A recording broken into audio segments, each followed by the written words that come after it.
Patients ensemble. Parenthèse.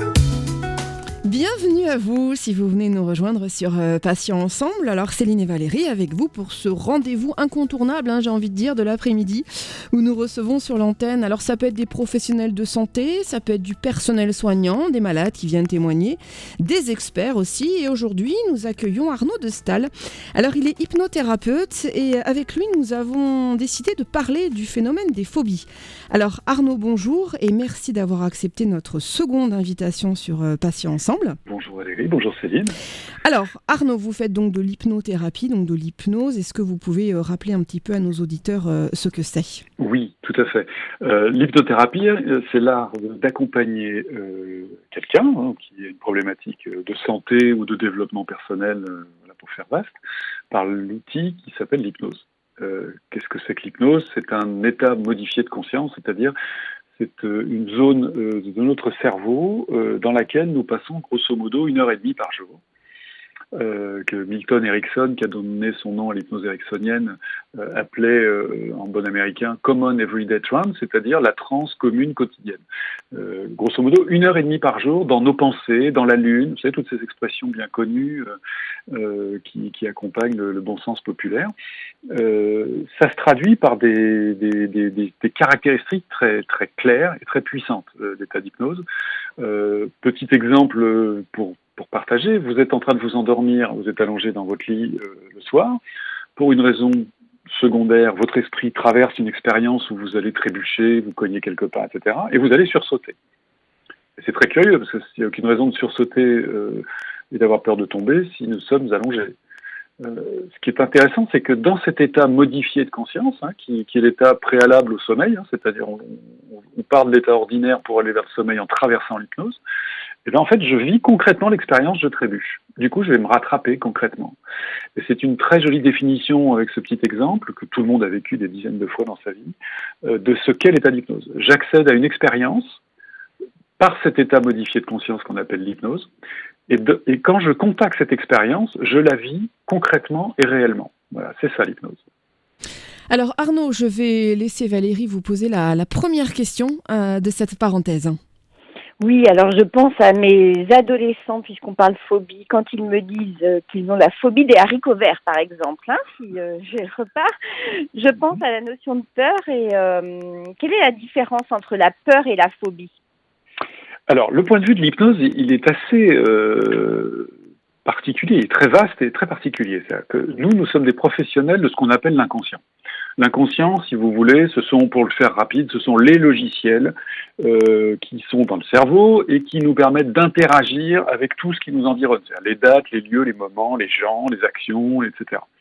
Ce cerveau-là, en fait, devient adulte vers ce qu'on appelle l'âge de raison, vers 7 ans. Donc en fait, notre interlocuteur est un jeune enfant qui en fait va piloter tout ce que nous faisons dans la journée. Ça, c'est un premier point qui est assez important, assez surprenant peut-être pour nos auditeurs. C'est-à-dire en fait, nous sommes gouvernés par une façon d'être enfant. Et à partir de là, soit on fait évoluer les choses, soit pas. Ça, c'est le premier principe. Quand notre inconscient produit des réactions, là on parle de phobie parce que c'est l'objet du jour, en fait, il faut comprendre qu'en sous-jacent, c'est-à-dire en dessous de, ça serait un peu comme quand on a un caillou dans la chaussure, c'est qu'il y a quelque chose, il y a une expérience, nous en parlions il y a quelques minutes avec l'expérience trébuchée, il y a une expérience qui fait que comme elle est perçue comme négative, c'est-à-dire elle engendre de la peur, par exemple dans le cas des phobies, par l'inconscient, il va chercher à contourner, à éviter. Dans notre jargon, nous appelons ça l'intention positive, c'est-à-dire, c'est un mot qui est très puissant, c'est-à-dire qu'on présuppose que notre inconscient a une intention positive quand il enclenche une peur ou une phobie. Ça, c'est le premier point. Alors ensuite, si on prend un curseur, vous savez, comme on prendrait un curseur sur une chaîne stéréo pour mettre plus ou moins fort, ou mettre plus ou moins d'aigu ou de grave. Vous savez, comme il y a sur toutes ces tables de mixage. Tout en bas, il va y avoir l'inquiétude, ensuite l'angoisse, ensuite la peur, puis les peurs vont être de plus en plus grosses, et puis on va arriver à des petites phobies, puis on va arriver à des phobies. En cabinet, moi, il m'arrive d'accompagner des phobies où les gens sont incapables de prononcer le mot. C'est-à-dire, s'ils ont la phobie des haricots verts, pour reprendre votre exemple, ils vont être incapables d'exprimer le mot. C'est juste pour que nos auditeurs comprennent bien la puissance. On a tous des petites trouilles, etc. Et tous nos auditeurs ont fait 50 fois l'expérience, pour pas dire plus, dans leur vie. Que quand on accède à ce qui nous fait peur par la pensée, forcément, eh bien, ou par la réalité, c'est-à-dire j'ai la phobie des haricots verts et je me promène dans un potager, par exemple, eh ben, que le stimulus soit extérieur. Je vois des haricots verts, donc du coup ça enclenche mon expérience dans laquelle il y a ce besoin d'évitement. Ou que je pense à ça par un hasard de la journée, je vais enclencher mon expérience négative, et mon inconscient va faire le nécessaire pour que j'évite de retourner dans cette expérience négative avec un outil que nous appelons la peur. Et si on monte, si on clique encore un peu plus haut, on va arriver de la peur à la phobie.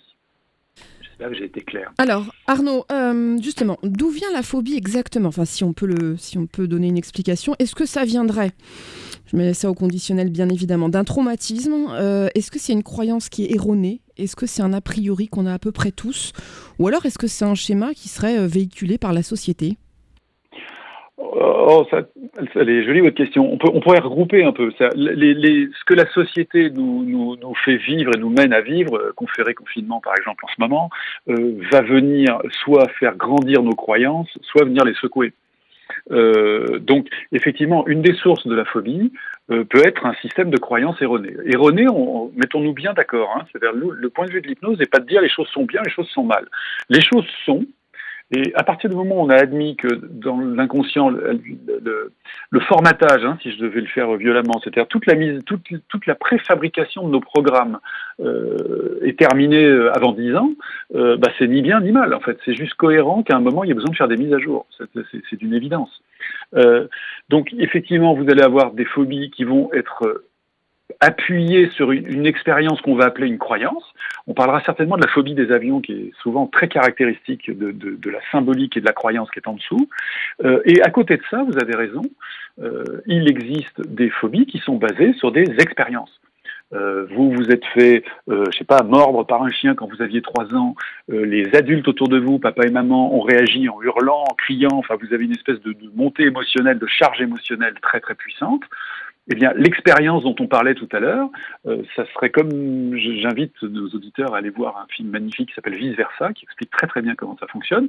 Ça serait comme une grosse bille qui se fabrique dans notre esprit, et cette bille-là, en fait, en son cœur, il y aurait l'expérience traumatisante du chien, par exemple, et qui fait que dès qu'on va prononcer le mot chien, dès que je vais entendre un chien aboyer, dès que je vais sentir l'odeur du chien mouillé, ça va venir un peu, vous savez, comme si on allume une ampoule, allumer cette expérience en moi, qui va engendrer un rayonnement qu'on va appeler une peur, et si ça va au-delà, une phobie. C'est un petit peu la petite Madeleine de Proust, en fait. Sauf que c'est pas un petit peu. C'est la Madeleine carrément de Proust, c'est carrément. Alors, quand on enseigne l'hypnose, et j'essaie de jouer depuis très très longtemps, ça fait plus de 12 ans que j'ai la joie de l'enseigner, on appelle ça des ancrages. C'est le chien de Pavlov aussi. C'est-à-dire, Pavlov est un monsieur qui a eu un prix Nobel, à l'époque c'était un russe, c'est en 1905, qui a eu le prix Nobel pour ses recherches sur la neurologie. Il avait utilisé pour ça des animaux, des chiens qu'il nourrissait. Et effectivement, c'est la Madeleine de Proust pour nos auditeurs. C'est-à-dire que je pense à quelque chose, je reprends ma petite métaphore d'une bille où il y aurait comme un petit filament d'ampoule à l'intérieur, ça allume l'expérience. Et donc, entendons-nous bien tous ensemble, si cette expérience est positive, je vais me retrouver avec un ressenti dans mon corps physique magnifiquement positif. Je vais être souriant, je vais être détendu, je vais être léger. Ça va me mettre en joie. Ça peut nous arriver qu'une musique, un parfum, voilà, tous les déclencheurs habituels de ce que nous appelons donc une expérience. Ces déclencheurs, c'est nos 5 sens, pour le partager simplement. Et à contrario, si l'expérience a enquisté, un peu comme une éponge, d'accord, dans lequel que je viendrais tremper quelque part, et que c'est du négatif, il y a de la peur, il y a de la tristesse, il y a de la colère, il y a quelque chose qui nous fait mal, qui nous fait souffrir, eh bien à ce moment-là, je vais déclencher ça. Voilà. Alors, quel est le rôle de l'inconscient dans le mécanisme de phobie ? Alors, qui est-il d'abord cet inconscient et comment fonctionne-t-il ? Alors, je commençais à vous le partager tout à l'heure. L'inconscient, c'est alors par définition, on va écouter la langue, c'est ce qui n'est pas conscient. C'est-à-dire que nous avons une partie de notre esprit qui est conscient, le conscient. Alors après, souvent, on appelle ça le cerveau gauche. Le conscient, c'est un cerveau qui a des caractéristiques très, très puissantes. C'est un cerveau analytique, c'est le cerveau du détail. C'est le cerveau qui a fabriqué l'écriture. C'est le cerveau, si vous voulez, qui qui fait que, par exemple, si je vous chantais une chanson et que vous étiez musicien ou musicienne, vous iriez écrire la partition. Donc ça, c'est le cerveau qui va écrire. A contrario, l'inconscient, lui, il est très caractéristique. Et c'est des travaux qui ont été... Il y a un très bon bouquin qui s'appelle Le langage du changement d'un certain Paul Václavic, on mettra peut-être en lien sur le site après, qui est un scientifique qui a démontré à travers toutes les recherches scientifiques des 80 dernières années que le fonctionnement de l'inconscient est extrêmement caractéristique. C'est un cerveau qui est global, c'est-à-dire qu'avec 3 notes de musique, lui, il va vous retracer toute une chanson. C'est-à-dire qu'avec très peu, il refait le tout. C'est un cerveau qui est extrêmement, qui communique uniquement par les symboles et les métaphores. C'est un cerveau, si vous lui faites un plan comme vous apprenez dans vos études, il comprend rien à ça. Son fonctionnement est totalement différent. C'est un cerveau, c'est Walt Disney, si vous voulez, symboliquement. Et avant toute chose, pour que nos auditeurs comprennent, une petite explication simple dans un problème, une situation qu'on a tous déjà vécue. Imaginons que vous évitez quelqu'un, imaginons un enfant sur la route, vous allez accompagner votre enfant à l'école et vous évitez un petit garçon qui traverse n'importe comment et qui débouche entre 2 voitures. Vous allez avoir en fait une séquence en 3 mouvements, de façon automatique. Vous allez avoir le réflexe, c'est-à-dire le coup de volant, le coup de frein, par exemple.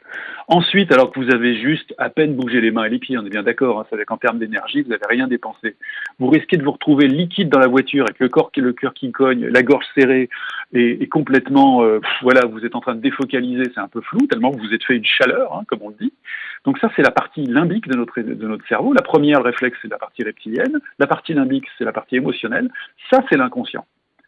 Et au bout d'un moment, si la maman vient vous féliciter parce que vous avez évité son petit garçon, elle va taper à votre fenêtre, elle va vous dire « Mais comment vous avez fait pour savoir qu'il allait déboucher ?» Et là, c'est conscient. C'est-à-dire la question qui va vous arriver, elle est consciente, et votre conscient, il va être en train de chercher, et il n'aura jamais la réponse. C'est-à-dire que non seulement le conscient et l'inconscient sont 2 fonctions, des types de logiciels, si on prend cette métaphore, très différents, mais la partie consciente de notre esprit a un mal fou à admettre déjà qu'il y a un autre langage qui est celui de la symbolique et de la métaphore, et le fonctionnement étant tellement différent, ils ne se comprennent pas.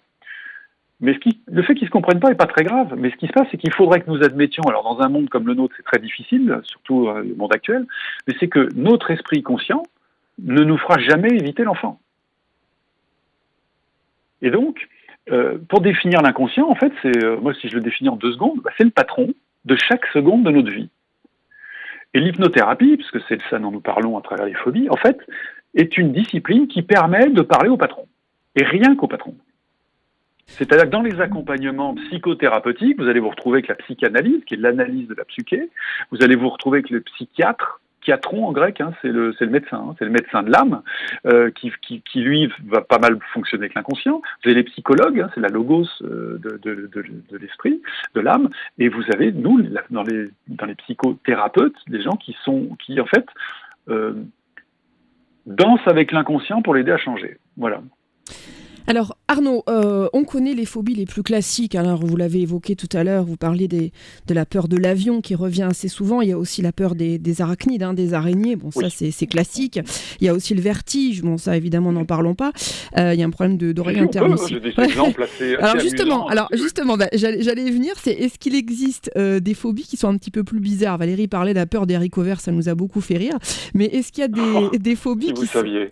qui sont... Alors allez-y. Si vous saviez. Allez-y. Non mais en vrac, après on peut rentrer dans les exemples. Je me souviens d'une jeune fille, ça avait été pour moi une séance, j'étais jeune thérapeute, ça faisait 3-4 ans que j'étais installé, qui est arrivée à profil anorexique. C'était son parrain qui l'avait accompagnée dans mon cabinet, elle avait 17-18 ans, elle n'arrivait pas à manger, et en fait c'était une phobie de la nourriture, et en fait on est tombé en hypnose sur l'expérience dont je vous parlais tout à l'heure, la bille, et en fait la bille c'était dans un marché, quand elle était petite fille, elle a eu le sentiment d'être abandonnée par ses parents et de se retrouver seule, attachée dans sa poussette, sans retrouver visuellement son papa et sa maman. Résultat, elle a pris peur, ce qui est une peur d'abandon, quelque part, certainement, enfin un choc émotionnel très puissant, et comme ses yeux ont scanné tout ce qu'il y avait autour et qu'elle était devant le rayon fruits et légumes, et ben en fait, effectivement, ensuite, quand on a parlé de tout ça, et ben elle avait enquisté visuellement que les fruits et les légumes étaient au premier plan de son abandon. Donc, si vous voulez, l'inconscient, qui est un cerveau très simple, pas au sens stupide, au sens super puissant, on s'entend bien, La simplicité, c'est une forme de puissance magnifique. Et bien en fait, son inconscient l'éloignait donc de cette sensation d'abandon. Donc il éloignait tout ce qui était dans la périphérie de l'abandon, donc les fruits et les légumes. Donc ça, c'est pour rigoler ou pas des fruits et des légumes. On avait eu un politique qui avait fait un grand bruit, je ne sais même plus quel est son nom d'ailleurs, sur la phobie administrative. C'est la même chose. Moi, ça m'est arrivé d'accompagner des gens qui étaient à 2 doigts du dépôt de bilan, donc il n'y avait pas d'histoire comme il y a eu avec ce politique à l'époque, mais qui étaient à 2 doigts du dépôt de bilan, c'est-à-dire de se retrouver sous les ponts par phobie d'ouvrir des courriers. Voilà. Donc. Oui, mais ça, c'est la peur. Ça, c'est la peur. Par exemple, moi, j'ai peur des impôts. Phobie, c'est-à-dire qu'ils ne peuvent pas l'ouvrir. Oui. Mais c'est une phobie. Une phobie, c'est pas une peur, parce que quand vous avez la trouille, vous ouvrez l'enveloppe avec les mains qui tremblent. Ok, ça, à peu près. Alors je vous dis pas que c'est agréable, mais au moins vous ouvrez l'enveloppe. Moi, je pense à quelqu'un que j'apprécie beaucoup, parce que je l'ai eu plusieurs fois, puis j'ai eu ses enfants après.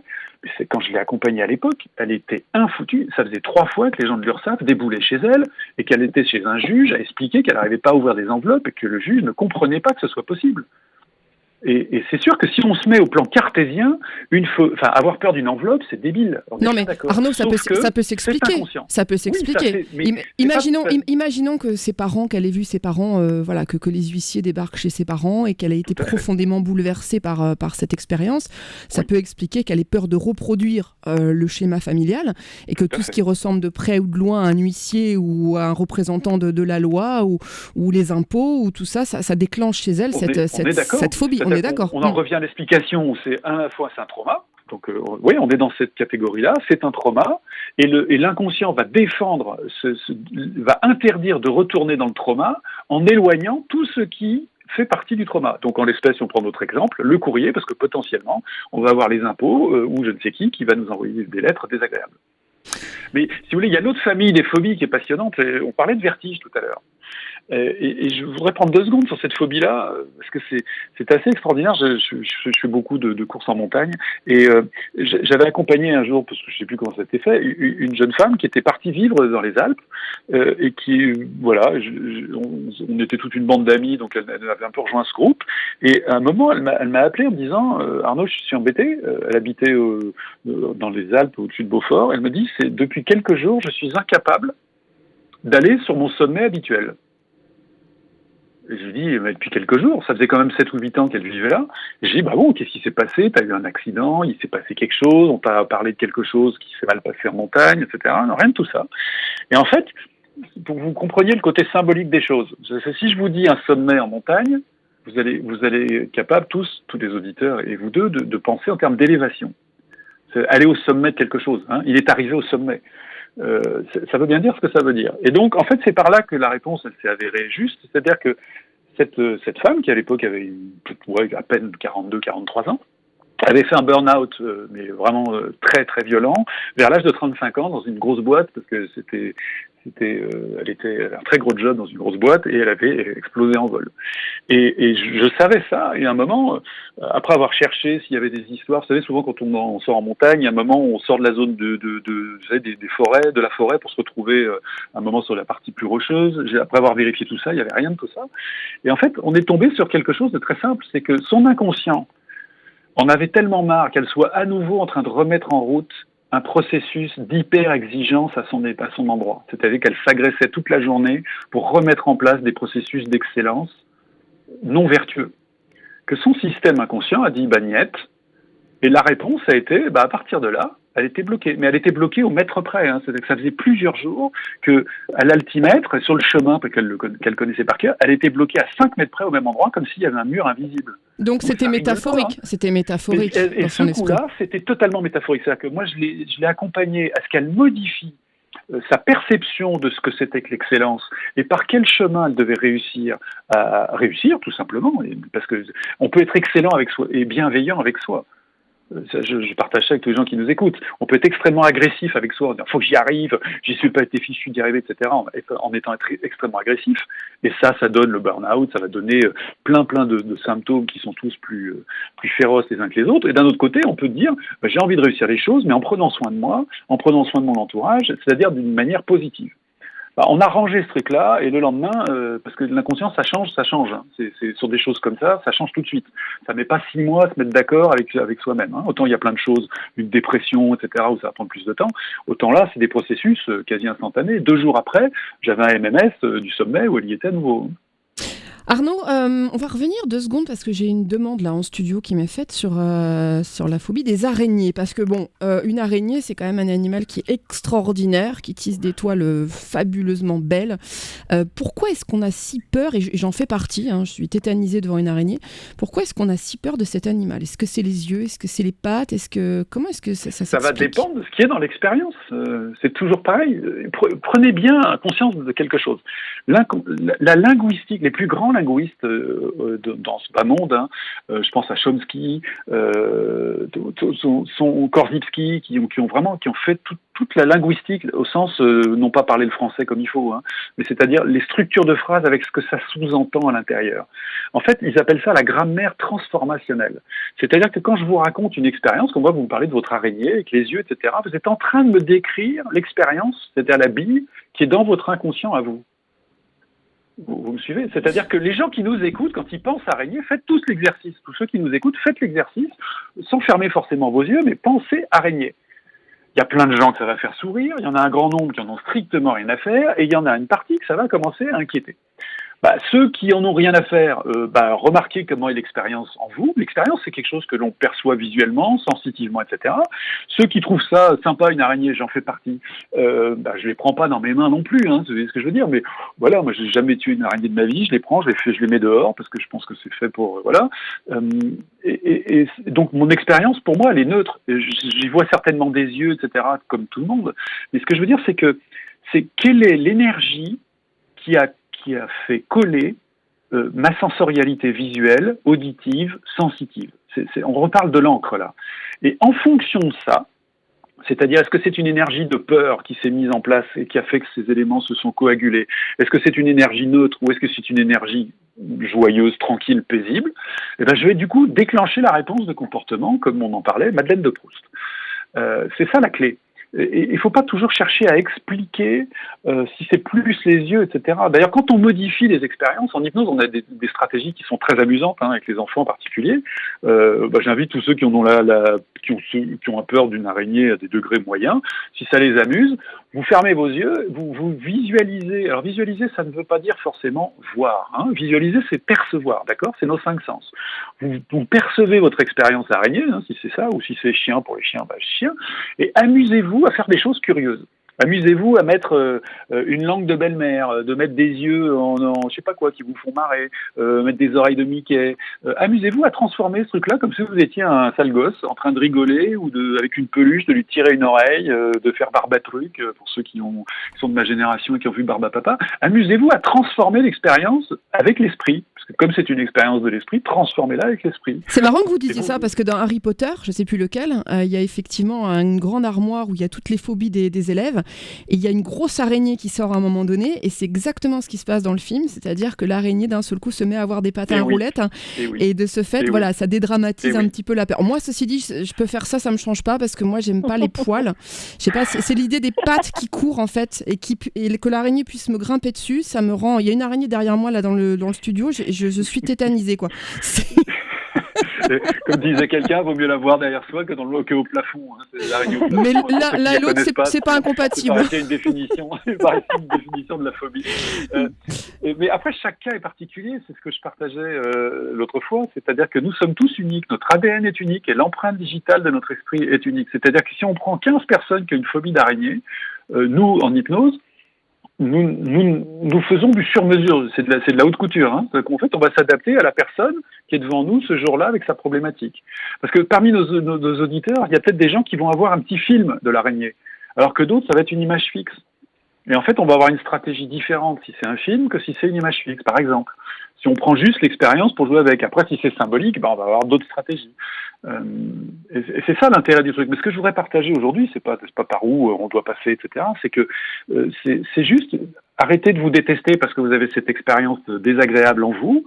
Comprenez qu'elle se fabrique, j'allais dire, à l'insu de notre plein gré quand nous sommes enfants, ces expériences fondamentales. Que notre inconscient nous protège comme il peut en nous éloignant de ça par la stratégie de la peur qui peut aller jusqu'à la phobie. Et une des plus puissantes d'entre elles, on y viendra peut-être, c'est l'avion. Et donc, accueillez-vous, c'est-à-dire arrêtez de vous en vouloir en disant « Ah, mais comment je peux être assez bête pour avoir peur des chiens je sais très bien que ça fait pas mal, qu'il y en a un agressif sur 50 millions, comment je fais pour avoir peur de je ne sais quoi, de monter dans un avion ?» Enfin, des phobies sur Wikipédia, je m'étais amusé à regarder, il y en a plus de 2000. Hein. Donc, voilà. Alors, Arnaud, moi je voudrais savoir comment se traite une... Alors, c'est peut-être un peu compliqué comme question, mais comment se traite une phobie en hypnose? Et surtout, ce qui m'intéresse, c'est combien de séances il va falloir, en moyenne, hein, évidemment, en fonction du cas, pour espérer s'en débarrasser ou éventuellement pouvoir un petit peu la contrôler. Est-ce que ça va être 6 mois, 1 an, des années, des dizaines d'années? Alors, nous, en hypnose, j'aime bien définir l'hypnose comme l'ostéopathie de l'âme. Personne parmi nos auditeurs n'irait voir un ostéopathe 10 fois de suite. Donc, c'est la même chose pour nous. C'est-à-dire qu'en hypnothérapie, ça ne veut pas dire qu'on s'interdit de voir les gens 3, 4 ou 5 fois, hein, on s'entend bien. Si c'est le chemin de quelqu'un, parce que ça a besoin d'un rythme et que ce rythme est paisible, nous allons, nous, thérapeutes, nous adapter au rythme. Mais l'idée... dans l'hypnose actuelle, de dire à quelqu'un bonjour, quoi que vous ayez, on se voit 10 fois, est à bannir et à fuir absolument.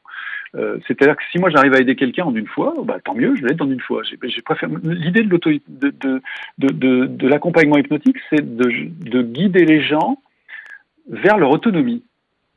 Donc on va juste s'adapter au rythme de l'autonomie, mais c'est très différent, parce que j'ai plein de patients, puis moi-même j'ai des amis psychanalystes, de la relation qui se crée avec son psychanalyste.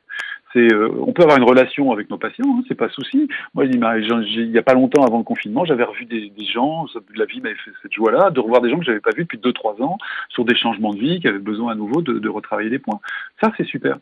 Mais l'idée de se dire qu'on se voit tout de suite plein de fois, non, c'est antinomique avec ce qu'on pratique. Arnaud, est-ce qu'on peut se débarrasser d'une phobie, je me suis posé la question, sans passer par une thérapie ou par l'hypnose? C'est-à-dire, est-ce que soi-même, on peut réussir seul? Oui, moi je rejoins un des grands des thérapies brèves qui disait la vie est une thérapie ambulante. C'est-à-dire qu'on peut se débarrasser de combien de phobies nous sommes-nous tous débarrassés, qui ne sont pas forcément des phobies installées, entendons-nous bien, vous voyez, genre, je ne sais pas si la vôtre pour les araignées, elle a 15 ans ou 20 ans, elle est installée, mais c'est-à-dire qu'à un moment, on peut se dire, tiens, c'est vrai, il y a eu une période de ma vie où j'ai eu peur de ça. Bah, c'est qu'en fait, si on prend la métaphore d'une mise à jour, vous savez, comme on a sur nos applications de téléphone, eh ben, ça veut dire que la bille dont je vous parlais, à un moment, sa mise à jour fait que la nouvelle expérience, quand elle est éclairée par ma pensée ou par un stimulus extérieur, cette nouvelle expérience, en fait, au lieu de provoquer peur, provoque autre chose. Voilà, c'est aussi simple que ça. Et en fait, c'est pas simple parce que je suis simpliste, hein, c'est simple parce que l'inconscient est un cerveau qui est extrêmement simple. Alors, j'ai une question aussi qui me tarabuste, comme on dit. Est-ce qu'une phobie peut se déclencher? Je dis bien se déclencher, ça veut dire qu'en fait, en gros, voilà, l'avion, moi, j'ai jamais eu peur des avions, mais est-ce qu'une phobie peut se déclencher et se nourrir d'une peur inconsciente, on en a parlé tout au long de cette émission, qui serait véhiculée alors plus par une croyance collective et populaire. Donc voilà, j'ai pas peur de l'avion, mais à force d'entendre parler qu'un avion, ça peut être dangereux, qu'il y a des crashs, qu'il y a des morts, que voilà, la mort est pas très agréable quand on s'écrase, est-ce que ça peut déclencher? Vous êtes exactement sur la métaphore de l'avion, en fait. Je vous partage une métaphore. Alors, on s'entend bien, hein, tous là, hein, surtout ceux qui nous écoutent. Toute phobie d'avion n'est pas liée à ce que je vais expliquer, d'accord? Mais il y a quelque chose qui est une espèce de grande caractéristique de la phobie de l'avion. C'est si on prend l'idée d'un avion, on est d'accord? C'est-à-dire, je pars d'un point A, je fais une courbe d'élévation, hein, parce que je vais dans le ciel, et je vais descendre vers un point B. Tout le monde est d'accord avec ça? Ok. Alors, si vous avez des gens autour de vous qui ont la phobie de l'avion, faites un tour entre ceux qui ont, d'ailleurs ceux qui nous écoutent et qui sont inquiets en avion, faites un tour entre ceux qui sont plus inquiets au décollage et ceux qui sont plus inquiets quand l'avion va se poser. Vous allez voir qu'en fait, il y a une immense majorité des gens qui a la trouille avant, c'est-à-dire au décollage. Et si on prend la métaphore, en fait, je pars d'un point A, mais le point A, c'est 8 fois et demi sur 10 chez moi. Je quitte le nid. Et ensuite, si on prend la métaphore jusqu'au bout, c'est je vais m'élever. Donc c'est une métaphore d'élévation, on en a déjà parlé parce que c'est quelque part la notion d'excellence, et c'est aussi se rapprocher des cieux. Donc qu'est-ce qui va aux cieux? Qu'est-ce qui monte aux cieux? C'est les gens qui meurent. Et donc dans la phobie de l'avion, Vous n'imaginez pas le nombre de fois on retrouve « je refuse de quitter le nid parce que j'ai quelque chose à y faire » ou « quand je vais le quitter, je vais me mettre en danger ». Petit A. Et petit B, il y a cette notion d'élévation et qui se rapprochait du ciel au sens métaphorique. Et vous n'imaginez pas la puissance de ce truc-là. C'est-à-dire, dans les métaphores, dans les phobies d'avion, le nombre de fois on se retrouve à traiter la phobie de la mort, qui est une problématique sociétale, majeure sociétale, et la crise du Covid nous y ramène tous d'une façon ou d'une autre. Et je me souviens de cette jeune femme qui avait commencé à être phobique de l'avion vers 14-15 ans, ce qu'elle n'avait jamais été avant, alors qu'elle le prenait très souvent. Et en fait, elle m'explique, j'ai été phobique pour la première fois de l'avion, alors que j'allais partir en stage de langue au Canada, j'avais 16 ans. Et elle me dit, vos histoires de machin, d'élévation, tout ça, de quitter le nid, ça fonctionne pas. Sauf que dès qu'on est arrivé en France, elle avait juste oublié un truc, parce que ça s'appelle un phénomène d'amnésie. Et l'amnésie est quelque chose de très très puissant, c'est un outil naturel de l'inconscient. Elle avait juste oublié que sa maman, selon ses critères de petite fille, sa maman faisait des crises d'épilepsie. 2 fois, elle était tombée inanimée devant elle, et 2 fois, elle avait cru sa maman morte, et 2 fois, alors qu'elle était toute petite puce, 5-6 ans, elle avait téléphoné aux pompiers, elle toute seule comme une grande, pour que les gens viennent sauver sa maman. Et du coup, elle a réalisé un truc, c'est que jusqu'à ce 15-16 ans, elle prenait toujours l'avion avec un adulte. Sauf que là, c'était son premier voyage, à plus de 5000 km de là, et où elle laissait sa famille pour la première fois de sa vie. Eh ben, vous le croyez ou pas, la veille, elle était malade, elle n'est jamais partie au Canada, parce que l'inconscient déploie les stratégies pour empêcher la catastrophe. Et donc, elle s'est retrouvée malade comme une bête, phobique instantanée, alors qu'elle avait pris l'avion peut-être 30 ou 40 fois entre 0 et 16 ans, et instantanément, ça a été plié. Voilà. Eh bien, c'était vraiment très intéressant. On pourrait en parler pendant des heures. Voilà. C'est vrai l'humain, c'est un champ d'investigation. Ah, oui. Oui, c'est ça, c'est un champ d'investigation, d'enquête et de passionnant. Ça, c'est sûr. Écoutez, Arnaud de Stalman, en tout cas, je vous remercie infiniment pour cette interview réellement passionnante. Je rappelle que vous êtes donc hypnothérapeute. Merci beaucoup, Arnaud. Merci à vous tous. Merci, Valérie.